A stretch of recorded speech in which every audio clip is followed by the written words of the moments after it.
Okay, good afternoon. Thank you for coming for this talk entitled Berru Sound Ocean around this most recent exhibition by Berru, Transforming Energy. Just before introducing my guests, I'm going to read a small text to frame the debate, to raise. Can I suggest for people to come to the front because the echo might make it harder to understand, and we don't understand from here if you don't understand. Hearable. Understandable. Thank you. Can you listen well? Yeah. Okay, I was saying that I'm going to, before we introduce my guests, I'm going to read a small text to frame the debate, to raise some questions, and that further we are going to discuss, and then I'm going to put some questions, difficult questions. In a previous conversation before this meeting, Olivier Adam, here with us today, kindly sent me a link to a fantastic film called Sonic Sea, a documentary film about the impact of industrial and military activity on marine life, in a particular on whales. In the middle of this film is mentioned another movie that caught my attention, made in 1956 by the famous explorer Jacques Cousteau. A pioneering film in the revelation of images and sounds of underwater life, and simultaneously disturbing or perhaps controversial in the eyes of today, of course, for the violence of some images. However, it had the merit of installing the ocean and the wonderful unknown marine life in the consciousness and popular imagination. Although, there was a detail of this film that provoked my interest. The film title, called The Silent World. What silence does Cousteau refers to? Of the sensitive symphony of the underwater environments, as opposed to the noise pollution of the industrialization riding on the cities? Clara Amorim, also here with us today, in her beautiful text for this exhibition, characterized the oceanic environment as a true biogenetic cacophony, from the tiny clicks of macroalgae, photosynthesis, to the low-frequency sounds of some cetáceos that can cross ocean basins. The ocean is, after all, a world full of sound. Sounds of energy transformation, noises of feeding and movement of marine animals, beeps of communication, vocalizations of defense or mating of species. The oceanic acoustic soundscape is infinite and crucial for the life of species and consequently all humankind. There are species of whales that can live up to 200 years. The whales that live in our ocean today, when they were young, the world was quiet. These cetáceans are the main witnesses of the great revolution of the last decades. More than 90% of material and consumer goods traffic uses the large and noisy intercontinental cargo ships as a means of transport. The permanent exploration of gas and oil in the oceans has increased exponentially in recent years, with evidence that in places of exploration using continuous explosives, the population of living beings in the underwater environment are reduced by 60%. The regular exercises of military ships using sonar echolocation systems impact the life and reproduction of thousands of marine species every day. The underwater silence that Cousteau spoke about is progressively being contaminated by all these anthropogenic noises. What is the impact of these new sounds on the life of the oceans? What challenges do we face today in defending the sound quality of marine environments, which is absolutely crucial for oceanic biodiversity? What can we do to minimize the noise impact of industrial activity on the ocean? What strategies? What policy guidelines do we need? Nobody loves what they don't know. What new and radical pedagogies need to be implemented? And finally, what ocean do we want to leave to those who come after us? The present installation by Berru collective provoked us to the experience of a deep listening to the ocean waves. In avalanche culture, like ours, colonized by a communication of entertainment and consumption, we live curiously with a hearing deficit, a deep thinking and critical listening deficit. A listening which makes a radical cut with the floating, the superfluous, and the useless. We need an ecological listening. Transforming energy by Berru is also proof that art continues to be a place of vital resistance, not only for contemplation of beauty, but also for the creation of a civic, social, and political conscience. As Bruno Latour warns, we need to get closer to art because it is necessary to create instruments that affect us and that lead us to think, something that connects the statistics of science and forms of awareness to what they indicate. There aren't many people working to make us more sensitive to what happens.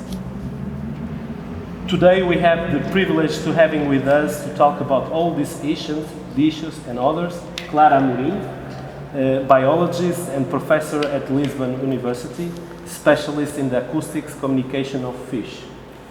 Olivier Adam, professor at Sorbonne University and specialist in cetacean bioacoustics, and Berru collective, a collective of artists based in Porto, formed in the fields of fine arts, multimedia, cinema, and engineering, and dedicated to multidisciplinary artistic practice.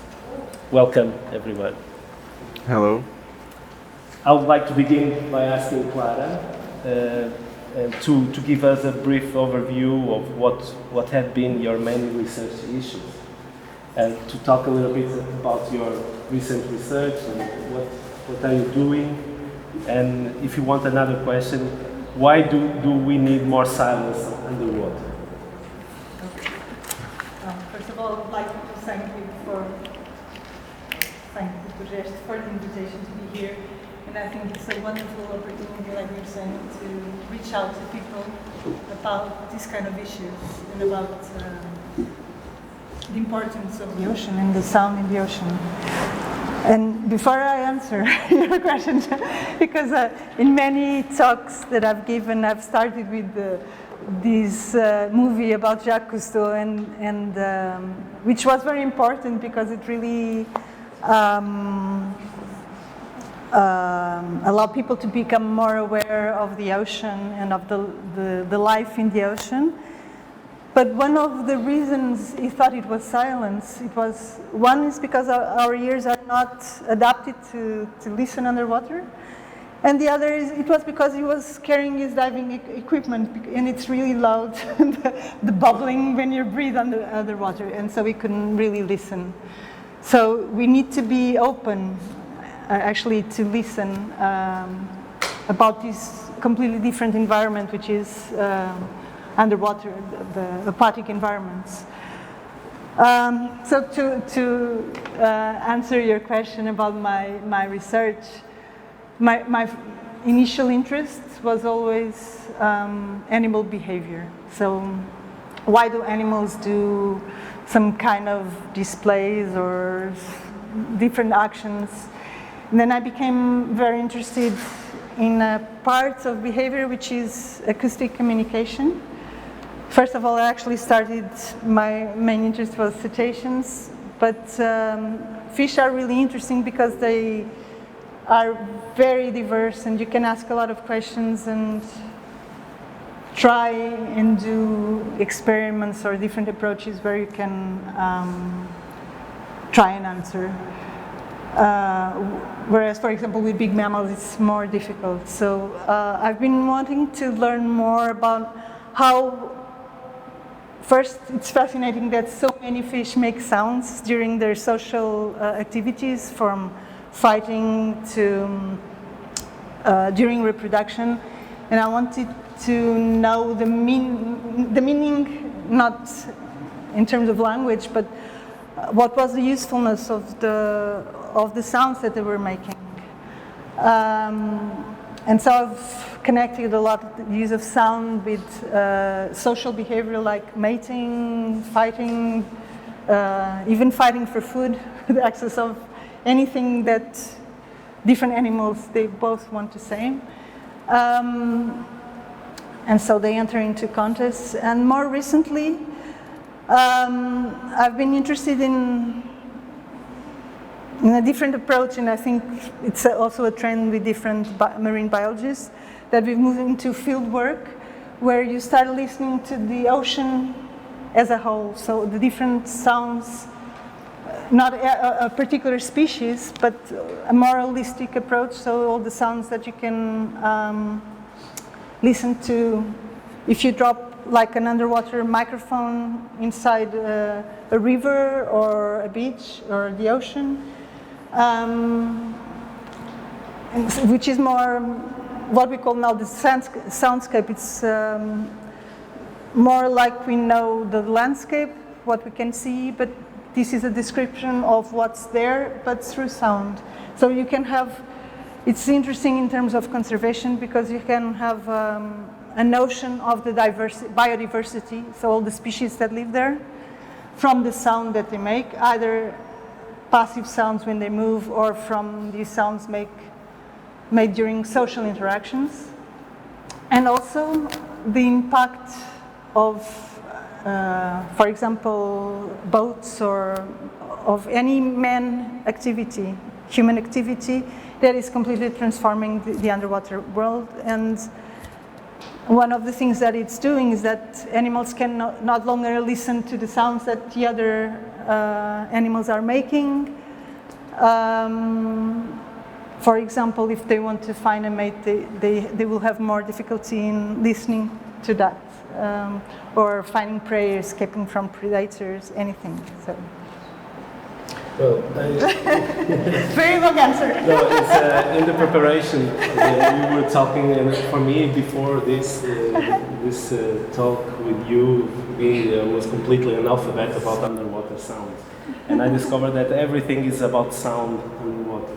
Yeah. And I was also thinking about how important is your work and your research. I mean, in terms of what we can do to minimize this impact on the water. I know that you were like particularly studying in river, Tejo River, yes, very specific species, and also marine. Also marine. Yeah. But I would like to ask you, what has been done to minimize the impacts of this human activity and the boats, and now in Portugal in this specific river, and how your research contributes or benefits? I think, like you were saying, the first thing that we need to do is to increase. You said something like, in order to love, you need to know, something like this. Yeah. But in order to do anything to mitigate the impact of noise, for example, you need to know, because you don't even know. For example, just speaking about fish, I think most of the people are even unaware that fish make sounds, like birds. It's very similar, the use of their sounds, like the bird song. And then we know very, very little of the impact of the noise. Imagine that you spoke about sonars. Maybe they don't even listen, they cannot listen. Maybe it doesn't impact at all. So you don't know what is the impact of all these environmental alterations that we're doing. So my most recent research, what it's trying to do is trying to know, does it really affect fish? And what we found is that it affects, at least in certain species, like both noise because it's very low frequency, and it's also the frequency that the fish use to communicate, and that they're more sensitive to. It impacts the species that I've studied. It impacts their reproduction, so they have fewer. They make less. They have fewer eggs. It affects the development of the eggs. So the first thing I think is really to know: is it a problem? Is it a problem to all species, only to a few ones? And then to mitigate, one of the things that we can do is to find out important areas, for example, for reproduction, and try and avoid during reproduction. The same for cetaceans, to avoid those areas, for example, to reroute the traffic lanes, the shipping lanes. Also think about the efficiency of the propellers that are used in ships. If we study it correctly and make them less noisier, that could also be some kind of solution besides the rerouting of the all. First, you have to create awareness. Sorry. Yeah. First, you have to create this intimacy. Sorry. Yeah. So there have been a lot of guidelines, but they're not laws, let's say, about how to improve the propellers. Mm-hmm. So because most of the noise is from the cavitation from the propeller. Mm-hmm. So to make them quieter, to insulate, for example, the engines, mm-hmm. to slow down near important areas, mm-hmm. because. And I was just in a debate about noise, and what I realized is that people will only do something if it's enforced. And now the laws are more about the chemical pollution. So, and one of the things that they have to do, for example, slowing down or will also decrease noise. Sure. But it will only change if it's enforced. And I think that during the COVID pandemic, everybody was speaking about how things got quieter, how you could see more, even marine mammals, on land, that you could see a lot more animals that were approaching. And I think that it seems like we have learned nothing, because everything, like these huge cruises that enter the estuaries, or I don't think they will decrease at all. It would be nice also if you can bring your research also and to explain what you study. No, it's a lot of things to say about everything, but we'll start just for the crazy thing is we are very late about marine acoustics. The first consortium of labs working on the impact of the noise on cetacean species is 2010, from 2010. So it's not a lot, it's maybe 10 years or 11 years. We know that the sounds in the water have a huge impact. And for cetacean species, for example, each NATO exercise, it's all the US, all the navies work together to test different materials and different things. And in '96, people saw different whales, stranded whales after an exercise. 96, 98, 2000, 2002, because NATO exercise is each 2 years, so each time it was a huge strandings of whales. And in 2006, one researcher wrote a famous paper in Le Monde, it's a French journal, because the France welcomes Acoustic Society of America for a big conference, huge conference in Paris, and this researcher wrote a paper and said, okay, maybe the new sonars navies used can be the source of all these strandings. And so why I say that is because it's very recent. Okay, it's nothing to do with bioacoustic on birds or on terrestrial species. For marine, it's very recent. And so we start to think about it. and we have a lot of money from the navies, from the industry, also like for oil prospections and so on. And so we start to evaluate the impact, the level of the different impact of this noise. So we identify the sources, and then we can say, okay, marine traffic can have a huge impact on baleen whales, for example. Okay, so for fish, it's much more recent. I mean, maybe, I don't know, but 80% of all the papers are about cetacean species.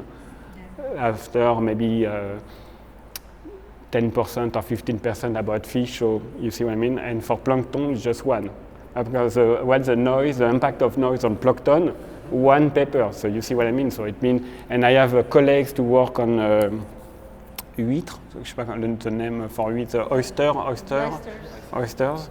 It's maybe one paper, you see, so it's not a big deal. You know, we are very late on it, so it's not an excuse to not mitigate all these industries, but we have to work maybe a little faster to have a lot more knowledge about this impact and to see after that if we have to reduce the speed of the boats or to change all the propellers or to stop doing a wind farm offshore because the wind farm offshore will be a mess or something like this. For wind farm, offshore wind farm, we have nothing, okay? We have just some different reports, but it's not official, so we are very late about all of this, okay? And last thing, I'm not totally agree about the we don't want to mitigate something because the young generation and the younger generation came to the big, the chief of big companies, for example, and they have maybe more consciousness than we had for my generation and the generation. They want to do something about the environment, and mitigation is not to stop an activity, just to understand how can reduce the impact. You see what I mean? So maybe in the next 10 years we will have more boats, okay? But this number of boats we will have less noise because we change a lot of things. I mean, in the navies we can build a submarine with zero noise, okay? Because you know if you do something you will be dead. So we have the technology to reduce the noise of all the boats. So we just have to, obviously if you do policies or official rules, it will be very fast. But the French, for example, okay, the French will write policy in 2030. So maybe the young generation can go faster. You see what I mean? Olivier, I'm going to try to create bridges between science and art. And I read about that a few times ago Olivier was involved in a great exhibition about whales in France, and you were working, or you have a lot of contributions from scientists, creatives from around the world, biologists, environmental advocates, artists and great graphic designers. So it was a kind of an exhibition about whales, but all these people together working on this. And my question is, how important is working together with artists and other specialists in other areas for your research? Yes, we all have our own roles. For me, for example, is to try to have more knowledge about a specific species during feeding or mating or something like this. And artists can express themselves or what they perceive from the nature or from the environment. And it's very important because we have our own education, all our perceptions and so on. So it's very nice to confront our ideas and to see. I don't have the big thing. Maybe artists are much more important because they can say something more deep you know, and to address to the public. So, for example, for me, when I gave some talks, it's only for scientists, so it's for my colleagues. And I want to reach the public, and I want to reach the politicians, and I want to reach, you know, everyone. And when I did this exhibition, I would like to introduce a lot of different people, because we all working on the oceans in different approaches, and so we all have a different message to give. You see what I mean? And especially the young people, I will do next year. I will do a documentary film, and it will be about young scientists that just start to work on science during their PhD. And the question I ask is, but why do you want to do that? I mean, it's over, the oceans are dead already, so you don't have to work a lot. And so they have to answer this question, and we know that they will have more ideas, different approaches, you see, and maybe more involved in environment than me or my grandparents were. I hope so. Oh, just one thing to give you the ball. The noise. We spoke about noise, but what is exactly the noise? We are sure that there are no silence. Okay, the silence is a concept. I don't know who think about silence, because the silence doesn't exist. Okay, so maybe the person who has this idea about silence imagines something that doesn't exist. Okay, but the question is, where come from noise? For example, is Metallica is music or noise? This is a question for me? Or No, for them. Do you want to answer? It's, the question was, is music noise? Yeah, kind of this, because what we do as scientists, we focus on one specific sound, for example, and then we give different parameters. Okay, different features, like about intensity, about frequencies, about rhythms, about all of different things. And after that, we said, okay, this sound has an impact on blue whales, for example. You see what I mean? But we never say this sound is a music, or if a noise, or if you see what I mean? So it's more an artist perception, if we can use this sound like a music or not. You see what I mean? There is a futurist artist called Luigi Russolo, who wrote a statement or a manifest, The Art of Noise. And after that, maybe blue whales. Noise and what is music? Yeah, maybe blue whales like ships. You know, they said, well, we want to hear more of them. But no, we have no idea. Yes, I actually think that noise should be just for humans. I love noise music, so I think it should be just for humans, unless some animal shows any interest in on it. Well, but it's just a funny answer. Well, I would like to address another question that's more about this present installation. Why did you decide to listen to the ocean? What's your motivation to work with waves and the water? I think we've been working on intimacy of the human with non-human things, and actually we did a piece at Lisnave for Lisbon Biennale, and we bought. So the piece was an hydrophone on the Tejo River, and that sound was reproduced on the Lisnave metal structure, a huge metal structure of 60 meters by 100 and some meters, so huge structure.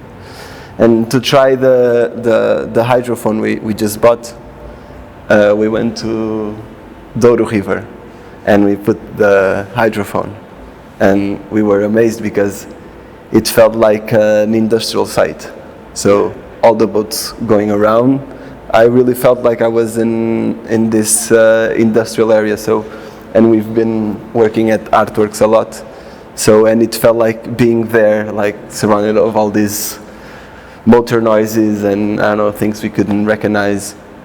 So yes, I think the answer for that, I think it's the intimacy. We've been working on creating intimacy, and we believe, like the text you referred from Bruno Latour, that I think is through intimacy, through sensibility, that we can change the way we interact with the world and create this new ways of, mitigating noise and mitigating our impact in understanding that are more processes going on, understanding that are other processes that are invisible to us, but that they affect other things, and make this process more relatable with us, because the information is there. When we try to, even when we think about using the hydrophone, we are creating data out of that. Like even what does that mean to fishes or to other species?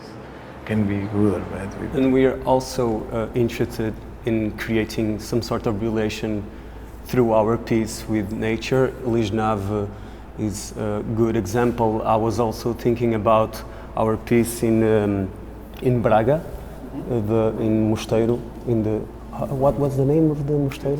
Mosteiro Tibães, exactly. We're trying to create some sort of relation, and in that piece we had a feedback system happening on a lake between the lake itself and the metal sheet that was reverberating through this feedback system. Also with this hydrophone that we bought. You talked a lot of the fish behavior, and behavior is something that also really interests us whenever our installation has some sort of behavior that is happening live through sound or through light or through whatever system we have. That's also something that really interested us. Yeah. I would like to also to do the same question, but the other way around. As artists, how can you benefit from to be close to the science?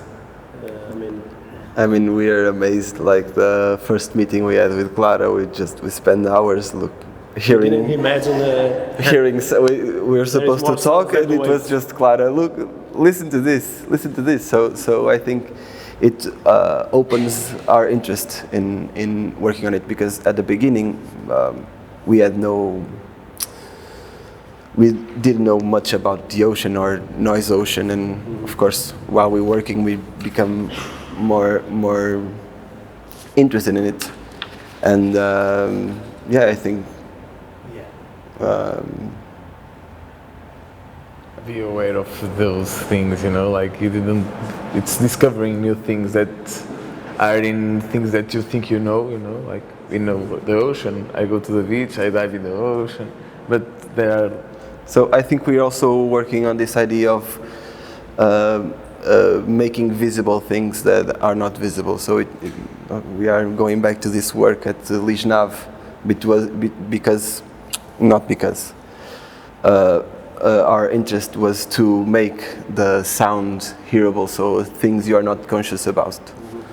And I think it's, this idea of making visible things that are not visible makes us, more connected and more aware of everything. To say more aware of these things, create awareness for this. I think we are actually working on in different things, but I found the same objective. Related with what you were saying, I found also interesting that I think your installation has some, I can say, a political dimension also, but it was not explicit. So it seems like Rancière is talking about the political art is the good or adequate political art should have these two gestures, combine like the sensible shock, strangeness, enigma, producing enigma, and not only be explicit in terms of the message. And I think one powerful thing of this exhibition is I think it's really strong. I think it's really political, but at the same time produce enigma, produce strangeness, produce curiosity, maybe poetry. Oh, thank you. So when the question be more precise is like, let me found I wrote down here. When you are creating the projects, are you concerned to protect your work from this threat of an explicit political message? So are we interested in not? I mean, I think we're all politic, you know.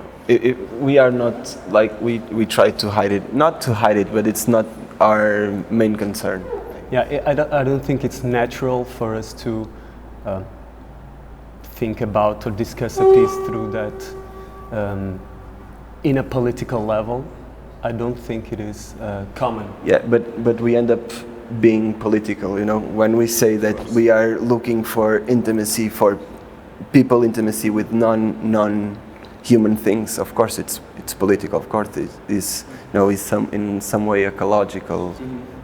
Yeah, maybe. But when we see that something, when we are doing something, and we understand that we are touching a political aspect, we try to understand how can we avoid or how can we decide what political, if it's present or not, I guess. Yeah, but I think mainly since we are like a collective of people, our work isn't so personal.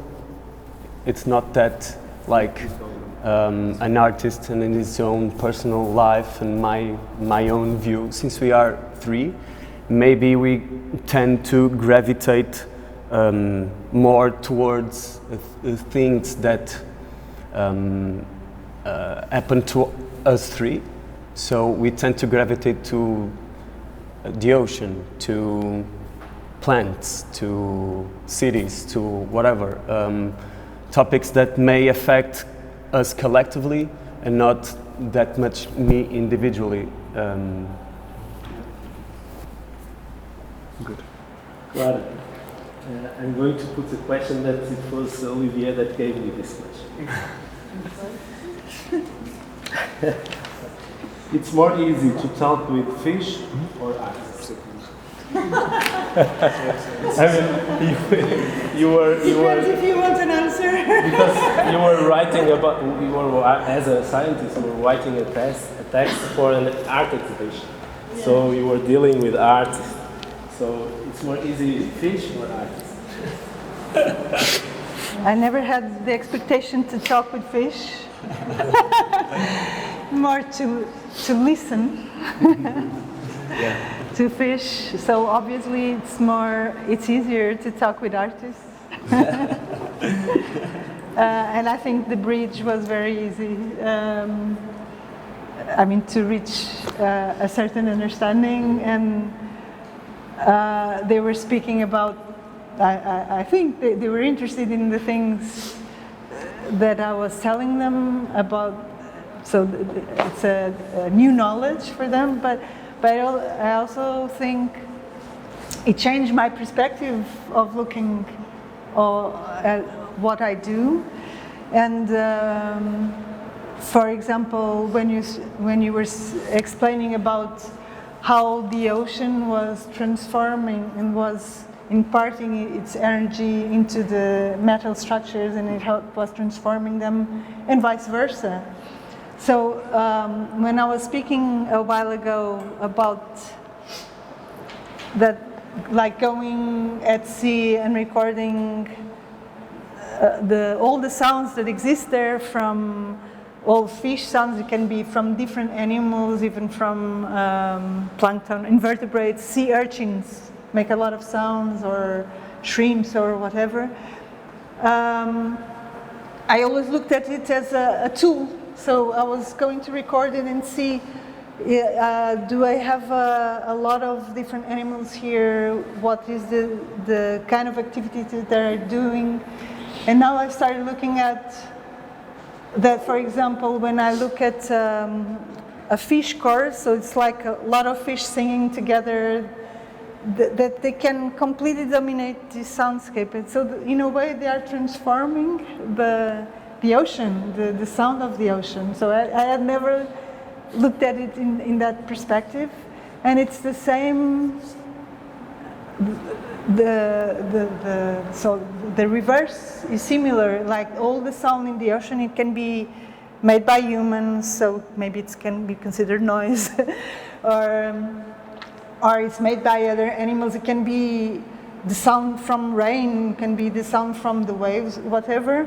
It also changes the animals, the way they behave. They can, maybe they go to a hiding place, they can get stressed and change their physiology, but they change.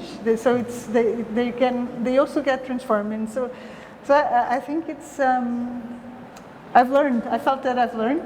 So I changed my perspective, and I think this kind of dialogue, and also with the public, it can be very enriching to all parts.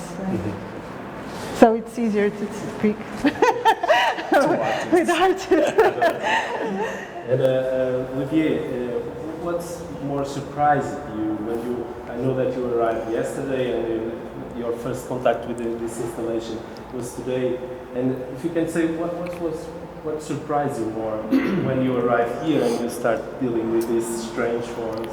I will tell you something. I really like the idea of collecting the vibration of the ocean, and when you arrive and you feel this vibration. I mean, it's the vibration from the ocean. You can have it right now, so it's a very nice idea. I think it's an amazing idea to do that. I think it's fantastic because the acoustics, it's physical vibration. I mean, you can feel it if you are even if you see what I mean. So it's very important. It impact yourself when you're in the middle of your art. It's quite interesting because I think the start point of this piece was energy. So we wanted to gather energy and expand it. So in a way, so this is composed by many things, but part of this artistic object is energy. So we gathered energy and we are emitting it through it. So it's quite nice for you to feel that. And also, the sound is a good vector to bring the energy to you. So that's good. That's good. Also, gathering this energy through the sculpture, since we're using mechanical exciters that work whenever attached to matter, they kind of transform it into this recording device in a way. This sensible object. Yeah. So we're recording this energy through the sculpture, through the matter that composes the sculpture, and also in the exhibition, the same device here is now used to inject the sound into the metal again, and the same body of matter that was working as a microphone, sort of, is now working as a speaker, so it's amplifying the sound. So yeah. Again, this intimacy that we are, and that you spoke and Clara spoke, it's also like a vector in our work. Try to develop like this notion of intimacy, not towards only like the ocean and to beings, but also towards objects. Yeah, can I add something? Okay. I mean, we need sounds. We need sounds to live. I mean, we can't live in a silent thing. If you want to make someone crazy, you put this person in a silent room, and this is it. You see what I mean? So, but I don't know if you were aware, but maybe 20 years ago, some cities tried to labelize the quality of life in the cities and measure the sounds everywhere and say, okay, this big avenue is too loudy and too noisy, so it's bad, and this street is very quiet, silent, so it's good to live there. And they stopped this because when we, not me, but some teams, researchers made some, they asked people what they think about different sounds. people from New York City, they want noise. I mean, they want to hear the sirens of the fireworkers and so on. You see what I mean? So it's totally different from our education, our habitude, je sais pas comment ça se dit, mais voilà, you see what I mean? So it's very interesting to see that these acoustics can bring us more than energy, but also a very nice way to live. I mean, I can't spend a day without music, for example. Even Metallica, I make a joke, but I listen to.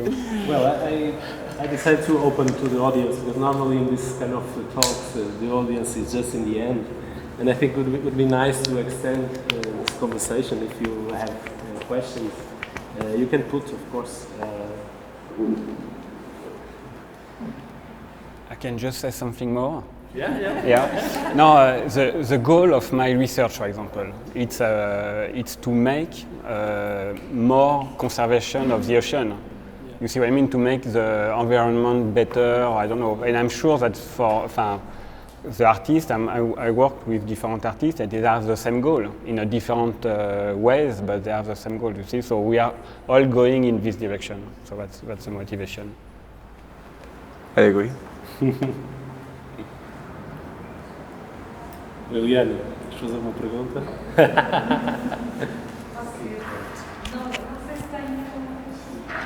Temos que virar o microfone. Sorry. Yes. I don't know if I will see if it's a question, but I was listening and there was something that was said about silence and noise that I'm thinking about it. I will see if it counts as a question or not. But in the beginning, you spoke about this absence of silence. It's kind of invention, it doesn't exist. And when you spoke about going to the river and bring the microphone and listening if you are in an industrial site, I was thinking that sometimes we go to the river and if you are not in the city, we somehow create this silent environment. It's a kind of meditative environment. And I think the image that you gave to us is quite the opposite. It's like a kind of, if we are outside, it's sound. If you go inside, it's another world somehow. And I was thinking about, we can say that, underwater world, it's not sound, it's noise. But at the same time, I was thinking about the role of technologies, and all of you use technologies in order to have access to this noise. And I was thinking if you can say that it's really, it's like this, or we are creating also these noises with our technologies. I'm sorry. Opening somehow another field of sensitivity with these technologies. I think it's totally true. I think with technology we are able to become more sensible to things. So in our work we do that a lot. We use technology to become more sensible of other things. So antropomorphizar, desantropomorphizar. It's quite difficult, sorry. De-anthropomorphization. Fuck. Sorry. Every time we have problems saying this word, it's super funny. But you know the word is. I have a question. Do we as research, as scientific community, do you think fishes perceive sound the same way or in a close way that us perceive? Because I don't know. I'm just trying to imagine what the noise can generate. How do a fish recognizes a sound, or how do they have stuff that what vibrates in them, or like in my head is all these things happening underwater, and how I don't know if there is any idea. Do they have a ear? Yeah, it's. Do they have a It's in their body, or They have. So we have our ears, the outer ear, then we have the inner ear as well, with eardrums and all the cochlea. But and the fishes are vertebrates, and they don't have. They have the inner ear as well. Okay. But they are sensitive to different frequencies. For example, we are sensitive to from 20 to 20 kilohertz. You'll have cetaceans that can be sensitive to much higher frequencies than us. And the sound, we classify sound according to our ability of hearing. So it will be subsonic or ultrasound according to the frequencies that we can hear, so it's completely anthropomorphic. But fish usually listen, can hear, because they don't have the eardrums, and so they're not sensitive to pressure, and they listen up to 1 kilohertz, so low frequencies. But you have fish like sardines, that have like air chambers near the ears that they can really listen to high frequencies.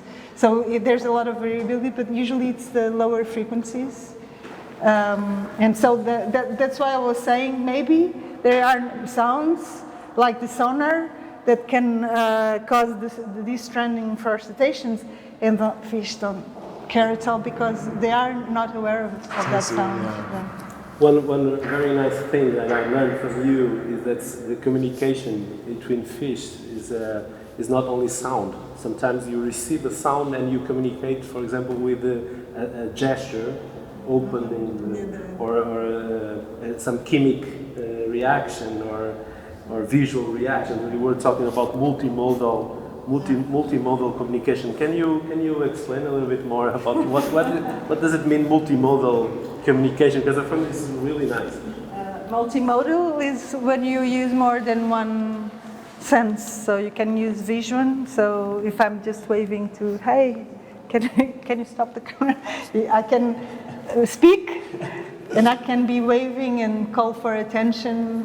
And so I'm using vision, which is one sense, sound, which is another sense.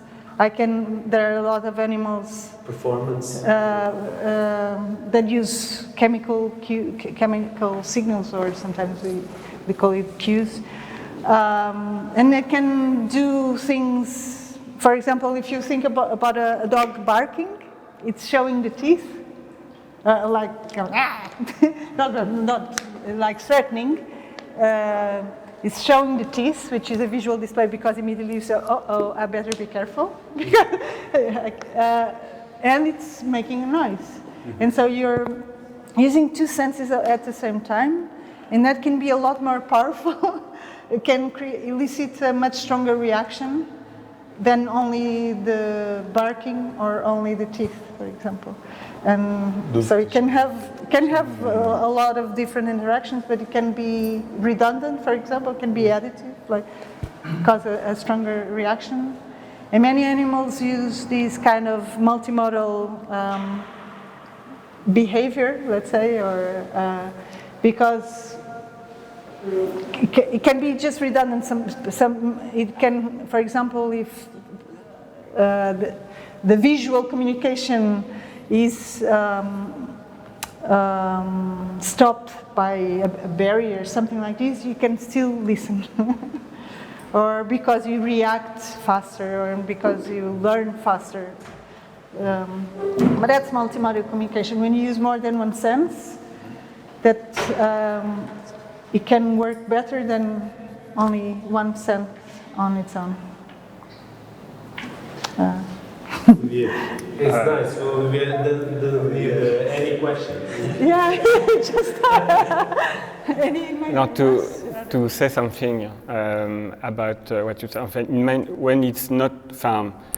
When it's not our world, the perception is totally different because first we kind of worried about what happened and we don't know if this sound is a nice sound or a scary sound, and our brain is going very fast and say, "Oula, maybe we have to leave" and something. So when we are in the water, under the water, and we start to hear some different sounds, and we don't know what we can do about it, our first reaction, I think, for me at least, I'm saying to be maybe we'll see, okay?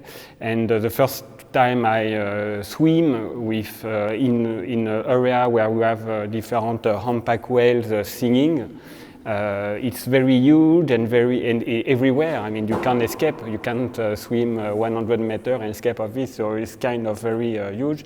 And in fact, because it seems that it's not aggressive sounds, it's okay. We can still swimming in it. You see, but if one day we know that it's an aggressive song, it will be changing everything about our perception. So first time, if you go to the river and you think that it's no sound, okay, it was the first time, but after the 10 times, you can say, oh, maybe I heard some different sound, and it's always the same because it's always the same place I am, and it's your first underwater soundscapes. How do you know that? How do you distinguish the aggressive? No, it's not aggressive, for sure. No, we don't know that. We will learn it. We will learn at one point because if the whale is coming to you to bite you, you say, okay, it's aggressive sound. It's not very difficult. No, it was. Okay, I don't remember. Okay. Yes, the other question is very interesting. Maybe it's how a whale or a fish can learn to speak. You see what I mean? Because when I start to working on humpback whale sounds and things, the first question I had, I asked the biologist about it. I said, okay, when whale start to emit sounds, okay? So it was a very basic question. Like I said, okay, they will laugh at me because I don't nothing about whales. And it was in 2010. In 2010, the biologists didn't know. They have no idea when a whale start to emit sounds. When you mean? At what age? At what age? At what age? You see, it was crazy or not? They said, I mean, come on. So we put hydrophone directly on a calf. The calf was about 1 or 2 days to be born. Put an hydrophone, so he went away with the hydrophone and he made sound. Okay, for the first week he was able to emit sound. Okay, like a newborn baby. I mean, you know, the problem is to know when. These sounds could be an interesting sound and not you see what I mean. It is very interesting to watch our babies because our babies, when they test their vocal thing, you know, at one point they understand how to produce some phonemes like if they start with pa, for example, and we stay on pa for 1 week. The pa, that's what we get, one sound. And after they bring very fast on it. Okay, so we want to do it, I want to do it with whales, obviously, you say, but it's very difficult to do because they are in the wild and they went away very far and so on. Humpback whales, they swim 100 kilometers per day. Okay, so if we want to know more about it, we have to be able to track them, to follow them and so on. So it's not exactly easy to do. So in 2022, we can't have this answer of this question. But it will be nice to know exactly when their sounds become a language. If you have an idea, you can come to me. I would like to ask something about there is something in your studies that is bringing you to question the possibility communication is different of what we think, and if it is, I would like to know from your perspective what's bringing you to this new landscape. We have two methods to do that, or maybe more, but at least two. The first approach is to observe what this species is doing and what sounds they emit. Okay, so we just watch them together and record the sounds and see and try to see if one sound is specific to a behavior or specific of an interaction. So it's the first method. The second one is to play back. Okay, so we record different sounds and then we play the sounds to one individual and see what happened. Okay. And so we did that now. It's it's the future of our research is to try to have more information with playback. When the playback is to put a speaker in the water, and when dolphin around, and see if the dolphin is interested or not, or do something strange. You see what I mean? And so we can label the sound. You do that. You play back your fish or not? One way is to, so if, like you were saying, associating with behavior, but also see if there is an interaction between individuals when something happens. What is the response of the other individual to that behavior or to that sound that this individual makes? So what is the reaction of this other individual, so that we can learn what is the communicative value of that behavior of that sound. And we also do some playbacks with fish, but with fish, the problem is that because it is very often a multimodal behavior, so very often the sounds are accompany these visual displays, like when fish spread their fins, or usually they don't answer to the playback alone. You also need the visual. Yeah, you need the visual stimulus, so a modal, another like to fish. do that with killer whales. Yeah. Like a fake killer whales, you know. Yeah, so it's not so easy. Yeah. I have a question that is not clearly formulated in my mind, and it's bridging the two, and goes back to your issue about music and noise, and whether, so the noise has a connotation of something aesthetically unattractive. So I was trying to bring the aesthetics into it and try to understand whether this separation, which is utilitarian in a way, then even when we bring it aesthetically, again it's something that is not aggressive to us, or we associate it with something that is comfortable, or we have done it before. So up to now I was thinking aesthetics as something completely different from the utilitarian dimension. But the way you were defining things, I was seeing them crossing again. So here is where I would like to see the two coming into play. I think for my view of noise is something that it doesn't.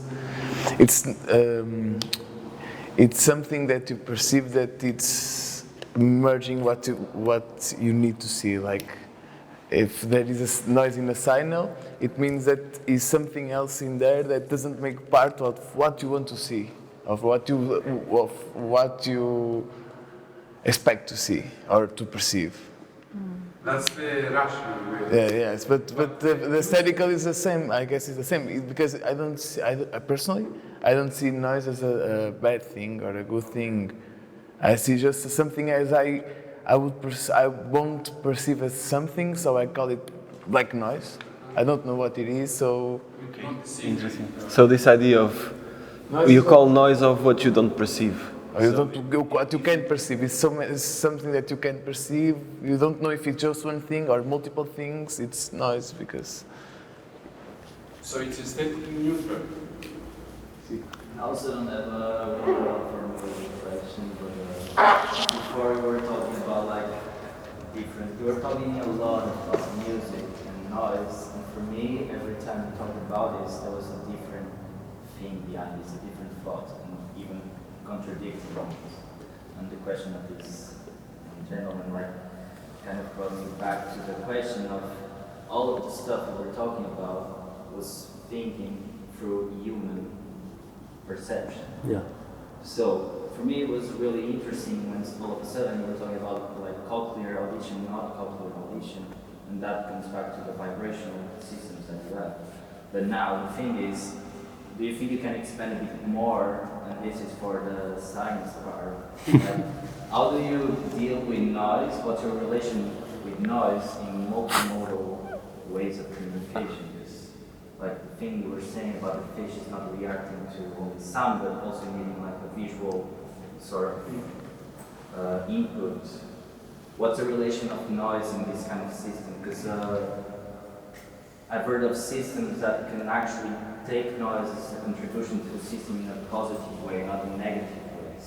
So not actually looking at noise as something that we don't want, but actually something that can just expand the system functionalities. I know this is not really a straight question. For me, I think it's No, I think quite interesting question. Okay. You understand? Yeah. I will tell you something. I stopped using some words in my language. For example, I don't use now animals. Okay, I don't use the word animals because I think that it's not a human and non-human. I mean, we can't put all the animals in non-human part and we are just human, so it's ridiculous. And for noise also, I didn't use noise anymore, okay, because it's vibration, it's acoustics, it's something like a physical way. And after, if you want to say it's a music, it's a noise, it's a speech, or I don't know, okay, it's your interpretation, your perception, and so on. And obviously, we will not be all together agree with one sound, okay? I can give you a different sound, and we can say if it's noise for us, it's not noise, it's something great, and so on. So forget it. I mean, You're falling on linguistics, and that's a dead end for me. But I'm asking this, maybe it's not your, I was a bit late, so fine, shoot me up if you want, but like systems related to artificial intelligence, like they're expanding this to AGIs, like artificial general intelligence, where you actually have like some sort of selection in the system, and the system is not able to go past those decisions. But on AGIs, there's actually a noise being injected into the system. Like reading noise is a way where you have so much information, is it visual or sonic or whatever. But the thing is, like you have so much information that you can use this as an abstraction so the system can go outside the regular output. And there, you can have something like a new output. And that's the thing I was trying to see what you have, like in multimodal. I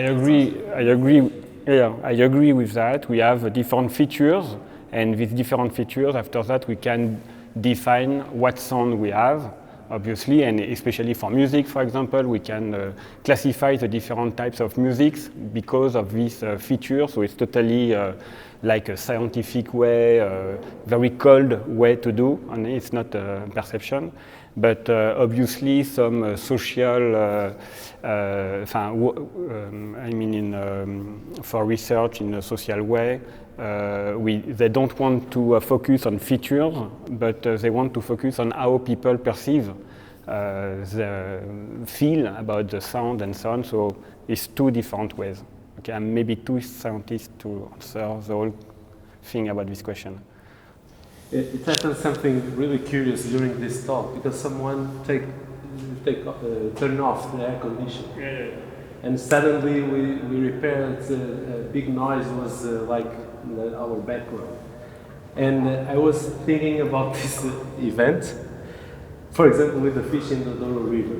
All the time, years after years, tourism, a lot of boats here in this river, and I'm thinking about if the fish in this river already learn and adapt to this noise, and what happened if you cut immediately, for example, the boats? What happened? They came to us, and what happened? Because I think what are you doing? It's true that species learn from the noise. Okay. The other thing is the reverberation of this room. Okay, you know when you speak, you have the sound is going. The sound is stay a little. I will tell you a story. I'm going off Guadeloupe. Okay, Guadeloupe is a French Caribbean island. Okay, and I was on a movie, okay, for a documentary, and I was the guy to do the sounds. Okay, so I put the hydrophone in the water, and we have a beautiful, only one humpback whale singing. So it was like amazing thing.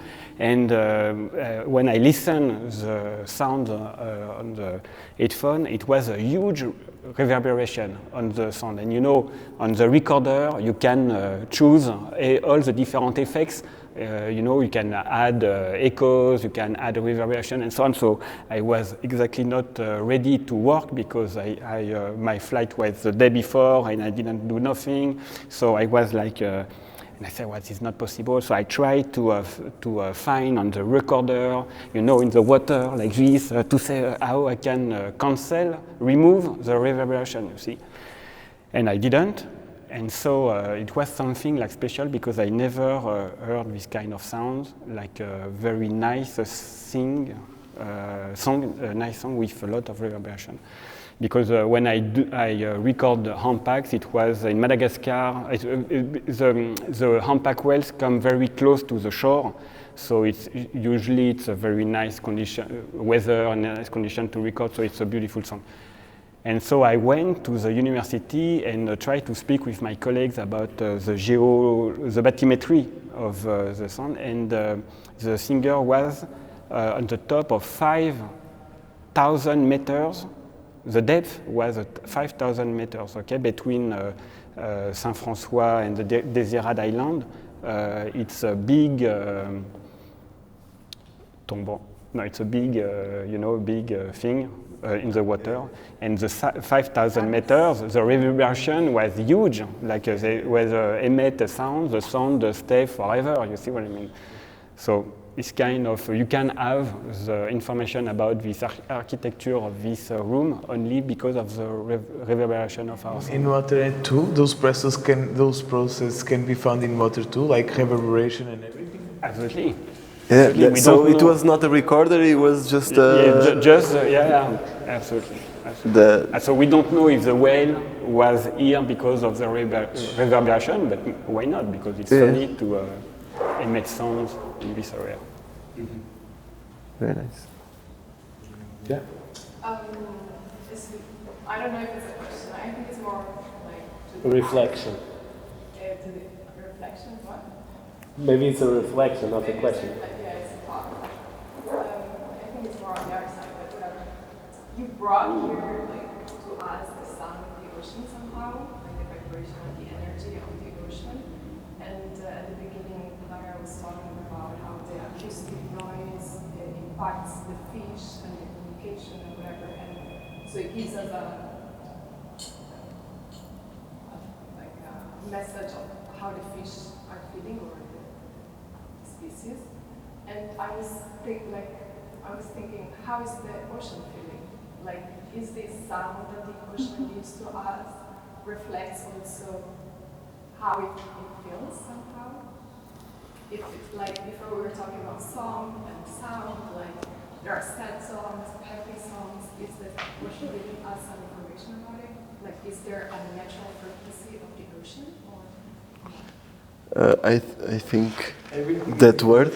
What's the word? That's. I think it's that word. It's to that word. I think we just transport energy. You know, we don't think like the sea has feelings like we do, or if they feel at all. I don't think the ocean feels like we do. I don't know. I think. Yeah, maybe not feelings, but like information on the state. Like I guess like human, like in a natural and cool state, we also vibrate or like we have a certain. I have no idea. Like I'm not a scientist or anything, but I wonder if the ocean at its natural state would have a specific vibration or a specific frequency. And nowadays, because of all the bad things that we created, it changes. I think. Can I say something? Yes. Like sometimes you try to see see complex things as easy things to understand. But there are so many things on going on that the most we try to understand, we tend to don't completely fully understand everything that is going on. So I think, of course, the sound changes because everything is changing. But of course, you can create a relationship with that, and of course, the sound of the sea from many years ago might be different from this. But it's so many things that I don't trying to relate that with the state of the sea. You would be able to understand everything that is going on. What does interferes with that sound? I don't know. The moon, everything. I don't know. It's too much complex. Yeah, we don't have the ability to understand if I don't know. Like the sound we recorded is quite specific and peculiar of, I don't know, that area or something, or it's a normal thing. I don't know. We just did 2 or 3 recordings, and we have no sensibility to understand differences. I think that the perspective should be more that you are going to do the hydrophone in water. And if it was, I don't know, 200 years ago or now, what you're going to listen will reflect a lot what Olivier was saying about the not only the sources that are there that can be different, obviously, but also the characteristic of the place itself. So if it's a sand bottom, or if it's made of rocks, or if it has an abyss that is 5,000 meters deep, that will transmit and reflect the sound differently. So it's not that it's a sad ocean, but it will transmit, it will propagate sound, and you listen to sound. The sound that you listen to will reflect the water depths, the characteristics of the bottom, everything, and obviously the different sources that will exist there. So, and I think that's what scientists are now doing, is trying to record this soundscape to have a notion. We wouldn't call it's not the feelings of the ocean. It's if it's healthy or not, according to the topography that it has, the characteristics of the bottom, because you can get information on if it's how it's supposed to be, or if it's changed, it's degraded because there's been a lot of impact. And the impact can be natural. It can be an earthquake. It can be a volcano. It doesn't mean that now we are changes all derived from humans. Can be any impact. I think it ends up being just a space, and the acoustics of that space. I think Sergio was telling, no, it's the acoustics. No, I never thought about the acoustics me either. On sound underwater, and of course that is a huge difference. Like balloon used to be water there, so of course it made something to the acoustic of the space, of the sea space. I don't know. I would like to say also something. I really like that way that you said, that way of thinking, like the ocean feels. And in a way, it does, but through beings, through matter, through organisms, through everything that composes it. So there's a philosopher that we love, who is Timothy Martin, and he speaks about this notion of hyperobject. An hyperobject can be like this multi-existential force made of everything that composes it. Like we can perceive ocean as an hyperobject. So, and this hyperobject is composed by matter, by beings, by the relationship between beings and other beings and matter and the atmosphere and so on. And then that like notion kind of bridges the gap of okay, this ocean is some sort of entity. So it in a way creates the empathy that Claudia keeps talking about.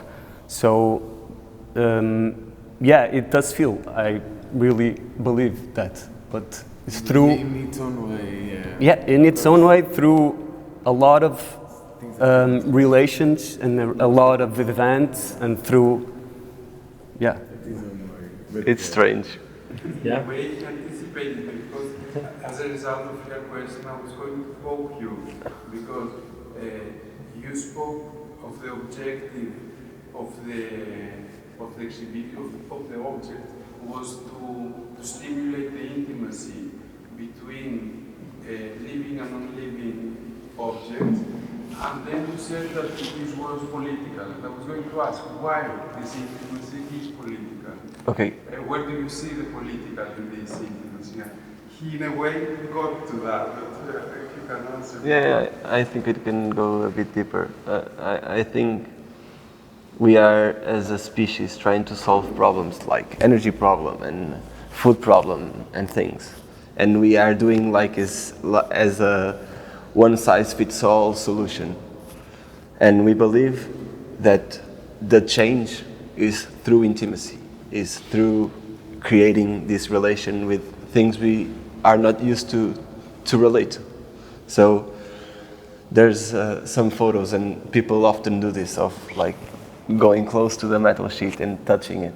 And for us it's quite special, because normally you don't go somewhere and you do like... But here you can see people like going closer and feeling it. And you know, it's a bit direct, it's a bit, but I think it provokes you to look at things differently. So in that way it's political, I guess. You don't think so? Maybe the last round to finish, it's time to speak a little bit about future, maybe. So I would like Olivier to ask you what's the next step in your research. It's a secret. It's total secret. Are you negotiating with French army? No. I think what I want to do is to go more and more to the language of these whales, okay, of these dolphins, to try to understand, because they use sounds for all their activities, for all their interactions, for their vital activities, and so on. And so we are. Now with playbacks, with new technology, like we put now directly video camera directly on the whales to know what they're doing. So we are in the right time. You see, as I said, we have new technology, new methods. We can collect a lot of data and then try to understand what we have, and in details with artificial intelligence, and so on.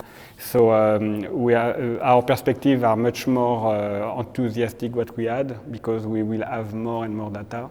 And so, for example, I will tell you something. Okay, don't repeat it. If you can cut the microphone. Okay, so for example, I'm working on interaction between mother and calf on humpback whales.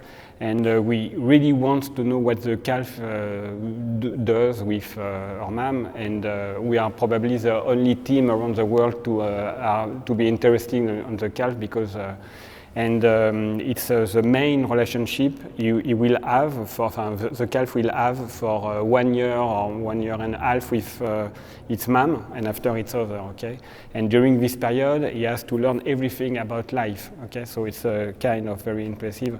And so we put video cams, and we just try to understand what he's doing, what the calf doing when the mom rests under the water, and the communication, visual communication between them, and also acoustic communication, and all this stuff. Okay, you see, and so I think it's not only scientific; it's much more emotional thing to discover in 2022 or 2023 what a calf is doing with its mom. Clara?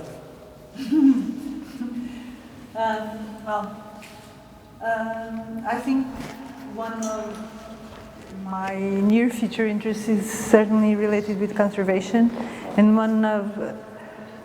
we spoke here a bit about impact mitigation, but an idea that I actually applied for some funding that I didn't get, that I wanted to try is restoration. We have been speaking about environments that have changed, that have more noise, that can be more degraded in many different ways, not only related to sound. But I wanted to use this idea of that many fish even gather in really big aggregations, for example, to reproduce, and they use the sound. And so I wanted to use this sound, for example, with playbacks to attract fish, for example, to areas that are more pristine. For example, one idea would be, for example, for cods, that is a very commercial species that everybody knows, very popular, that they also make these aggregations and make all these reproduction sounds, and to try to see if you could, for example, recover spawning sites that have been lost due to overfishing, for example, and to try and attract fish to certain areas. And this thing about restoration has already been tried, for example, with playback of the soundscapes of the coral reefs. So coral reefs are very rich in sounds from many different animals. And many, for example, fish larvae use this sound to go to these places to settle, because they'll be more protected to grow there. And they have tried, these are really recent studies, they've tried to play back these sounds, and because the larvae of fish and invertebrates are attracted to these places, then it starts to grow again and starts to recover. And I think this idea of recovering places is really nice. It's one idea. Berru, next steps. So I think we will continue to work on this idea of intimacy, this time with urban flora in Porto. Yeah, we have this next project. Yeah, we have this project that we're about to start, that we are going to do this investigation, try figure out what kind of plants that grow in the city of Porto that grow without human intent. So ervas daninhas, as you put it, brilliantly, but also other plants other things that grow here without our intent, and yeah, that's the next step. I think so. Next project. Yeah. Okay. So just last words. I'd like to thank Liliana Coutinho on behalf of Culturgest for the invitation, addressed to me, but also to thank for your generosity for guests and your presence.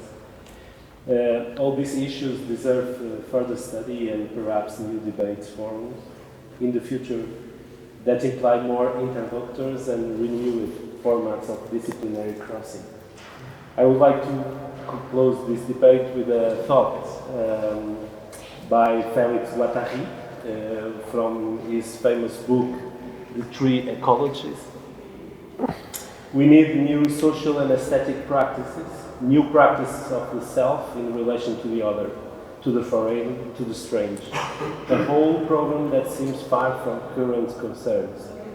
And yet, ultimately, we will only escape from the major crisis of our era through the articulation of the nascent subjectivity, the constant social mutation, and also an environment in the future, in the process of being reinvented. Thank you. Have a nice day. Obrigado.